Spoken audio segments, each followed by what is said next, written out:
First, I'm going to analyze this experiment using a linear mixed model with the NLME package. First, I need to call the LME function that fits a linear mixed model and store the result in a variable. I've named it intmod for interaction model in this case. That's just an arbitrary name I'm giving it for the sake of this example. You can use any name you want. The function is LME, and it comes from the NLME package. And the first argument is the formula indicating the model that I want to fit. The response variable is evaluation. That's those 24 evaluation observations from 12 participants with 2 responses each. The tilde separates the response variable from the predictors. And then the 2 predictors are height and hiring, representing the 2 conditions that participants were randomly assigned to, where height was within participants, each participant saw both heights, and hiring was between participants. Each participant was either in a dating context or a hiring context. It's true that height is stored as a factor in this case, and hiring is stored as a numeric variable with zeros and ones, 0 representing the dating context, but that's totally fine for this example because I'm fine with just always treating the dating context as my reference category. The second argument I'm providing is the random argument. This is the special thing we do to account for the non-independence of the observations in our research design. And this is the simplest possible kind of random term. It's just a random intercept by participant. ID is the categorical variable that represents the participant identifier. There are 12 unique values, one for each of the 12 participants, and each value shows up twice in the dataset because each participant gave 2 responses that are being used in this model. The vertical bar character separates that grouping variable from the terms that we want to randomly vary by it, and the only term on the left-hand side of the vertical bar in this case is 1, representing a random intercept. The other 3 arguments shown on the next line here are the data argument indicating the source of the data, the na.action equals na omit that I talked about in the previous video. There are no missing values in this data set, but I would include that argument out of habit because very often I have missing values in my data sets that I've left in for my own purposes, but I don't want to include in any statistical models.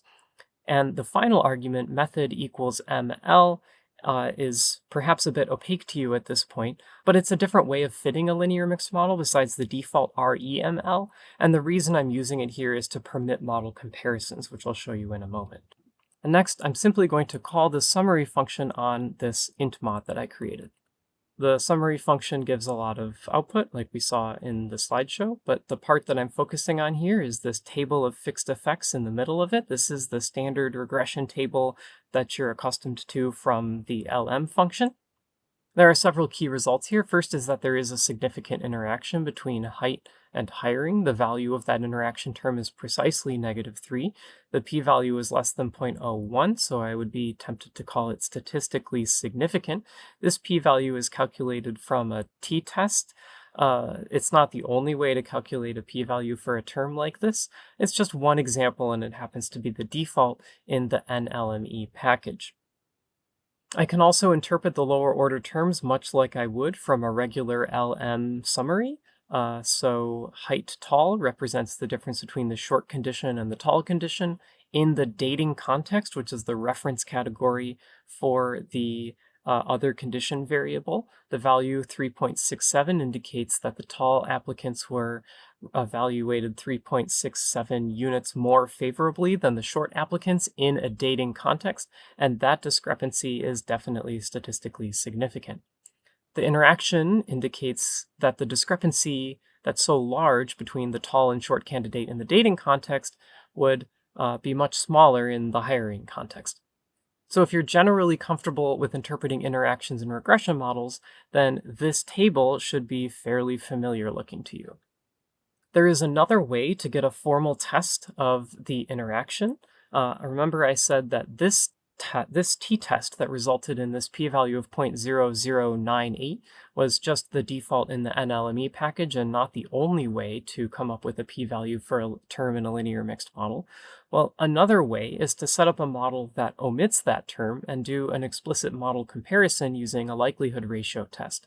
So in this case, I've set up another model that I've called MEMOD for main effects model. And it is the same model as the interaction model that we just looked at, except that there is a plus sign instead of an asterisk between height and hiring, indicating that these two variables should be included only as main effects with no interaction term between them. This model will have one fewer degree of freedom than the interaction model because it omits one term. And I can use the regular lowercase a ANOVA function from base R to compare the main effect model to the interaction model in the same way that I used it in previous video series to get f-tests comparing ordinary regression models. I warned you not to use the lowercase a ANOVA function to get a summary of an individual regression model, but it is okay to use it to compare regression models. There is an ANOVA method for objects created by the LME function in the NLME package, so this function works intuitively even when comparing models created by this specialized linear mixed modeling function. It's not giving you an f-test, though. This is a likelihood ratio test, the output of which is set up in a table much like the f-test that you would expect comparing two ordinary regression models.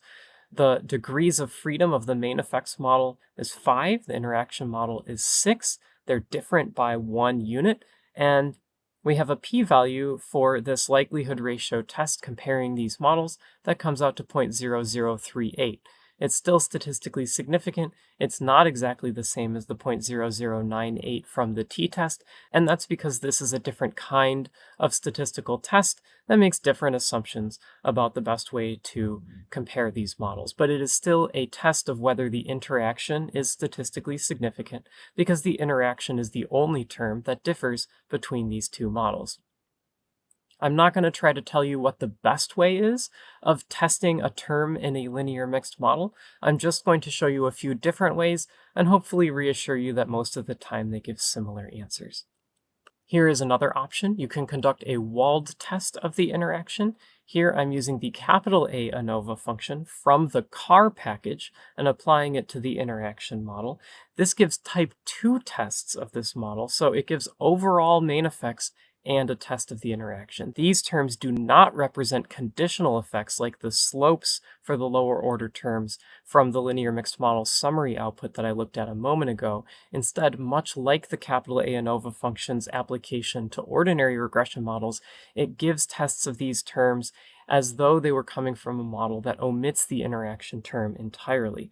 The reason why I called this function is to show you how its test of the interaction compares to these other two tests of the interaction that we've just looked at. This is basically a chi-squared test that gets at whether the model with the interaction fits significantly better than the model without the interaction, and the p-value comes out to 0.0005, which is somewhat different from the 0.004 that we got from the likelihood ratio test and the 0.01 that we got from the t-test. All of them suggest that this interaction term is statistically significant, though. You can also carry out this analysis using a linear mixed modeling function from the LME4 package. That was that alternative package to NLME that I mentioned in the slides. I'm going to first fit the model just like before. This time the function is called LMER, and it comes from the LME4 package. I'm calling it int mod LME4 to distinguish it from our other interaction model that we fit using the NLME package. It has the same initial portion of the formula, evaluation as the response variable, height asterisk hiring indicates that the two predictors should interact, but instead of indicating the random term using a separate argument, we simply include a plus sign and then a parenthetical portion of the formula that shows the random term in a manner similar to the model from the NLME package. So 1 indicates an intercept, the vertical bar character indicates that I'm about to give the grouping variable by which that intercept should vary randomly, and ID is the categorical variable indicating participant. The data argument is the same, the na.action equals na omit is the same, and this time, to make it fit using maximum likelihood estimation, or ML, I specify REML equals F, or false. That's just a different way of indicating the same method that was used by NLME. The reason why I changed the method to maximum likelihood is because that's necessary to allow the kinds of model comparisons that I did to get these alternative p-values for that term. And I really wanted to illustrate that there are different ways of getting p-values for terms in this kind of model. Here is the standard summary output of the model fit by the LMER function from the LME4 package. Again, it's fairly verbose. It starts up here, but we're mostly interested in this regression table that comes under the fixed effects heading, and the slopes are exactly the same as what we got from the NLME package. You'll notice that there is no column of p-values, but there's still a t-value that you could use to conduct a hypothesis test of this interaction term. And a t-value of -3.49 is likely to be statistically significant no matter what assumption you make about the degrees of freedom. The reason the authors of this package didn't include a column for p-values by default is that they didn't want to make an assumption about what the degrees of freedom should be. This t-value is slightly different from the t-value that we got from the NLME package, and that's because this package has calculated the standard error somewhat differently, again because there is not a singular agreed upon way of conducting this kind of hypothesis test, unlike the case of the conventional least squares regression models that we've been using so far in this class.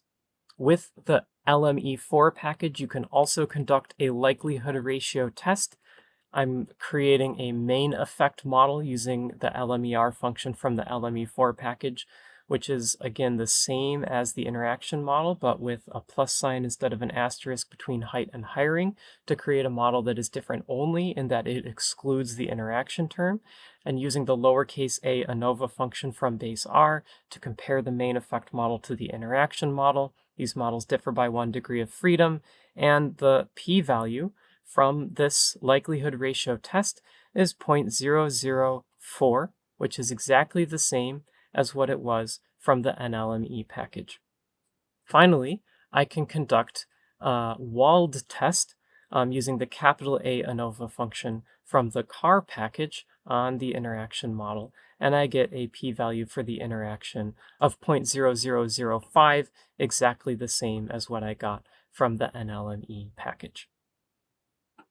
I'm not going to go into detail about why you might choose one of these kinds of statistical tests over another. I just want you to be aware that there are several of them, and in cases where they give different answers, you might want to look more deeply into the assumptions that they make and why you might prefer one over another in any individual case.